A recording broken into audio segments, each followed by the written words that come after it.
हर हर महादेव दोस्तों, मेरे चैनल में आपका स्वागत है। भोलेनाथ की कृपा आप सब पर बनी रहे। दोस्तों, शरद पूर्णिमा की आप लोग को हार्दिक बधाई।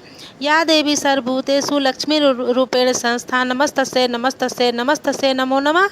दोस्तों, हमारे सनातन धर्म में शरद पूर्णिमा का बहुत ही महत्व होता है। वैसे तो हर महीने पूर्णिमा आती है, लेकिन शरद पूर्णिमा का अपना अलग ही स्थान है, क्योंकि उस दिन माँ लक्ष्मी की पूजा आराधना की जाती है। शरद पूर्णिमा की रात्रि में चंद्रमा को अर्घ्य दिया जाता है और चंद्रमा की पूजा आराधना की जाती है, क्योंकि शरद पूर्णिमा की रात में चंद्रमा से अमृत बरसता है। अब माँ लक्ष्मी की पूजा आराधना करने से माँ की कृपा प्राप्त होती है।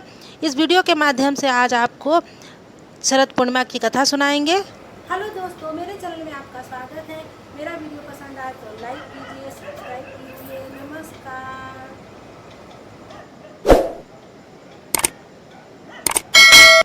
दोस्तों, शरद पूर्णिमा कहानी इस प्रकार से है। एक साहूकार था, उसकी दो बेटियां थीं। वो दोनों ही पूर्णिमा का व्रत करती थी। बड़ी बेटी हमेशा अपना व्रत पूर्ण करती थी, छोटी बेटी हमेशा व्रत को अधूरा छोड़ देती थी। साहूकार ने अपने दोनों बेटियों का विवाह किया। साहूकार ने अपने दोनों बेटियों का विवाह बहुत धूमधाम से किया। कुछ दिन बाद दोनों ही गर्भवती हुई।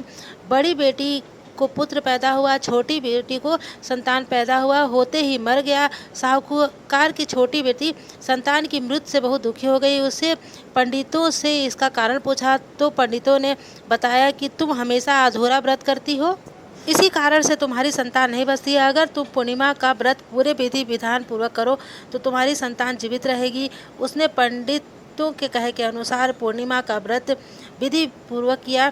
उसके बाद उससे एक लड़का पैदा हुआ, परंतु वह भी होते हुए मर गया। अपने मरे हुए बच्चे को देखकर वह बहुत दुखी हुई, परंतु उसने अपने बेटे को एक मरे हुए बच्चे को एक पट्टे पर लिटा दिया, फिर उसे चादर उड़ा दी। फिर वह अपनी बड़ी बहन के पास गई और उसे बुला करके लाई। बहन जैसे ही उसके घर आई, उसने अपनी बहन को बैठने के लिए वही पट्टा दे दिया। बहन जैसे ही उस पट्टे पर बैठने लगी तो उसका घाघरा उस पे छू गया। उस बच्चे से घाघरा छूते ही मरा हुआ बच्चा जीवित हो गया और रोने लगा। तो उसकी बड़ी बहन ने कहा कि तुम मुझ पर कलंक लगाना चाहती थी, मेरे बैठने से तेरा बच्चा मर जाता। तो छोटी बहन बोली कि पहले से ही मरा हुआ था, तेरे पुण्य से ये जीवित हो गया है, तेरे भाग्य से इसका पुनर्जन्म हुआ है। दोस्तों, बच्चे की आवाज़ सुनकर के छोटी बहन बहुत ही खुश हुई।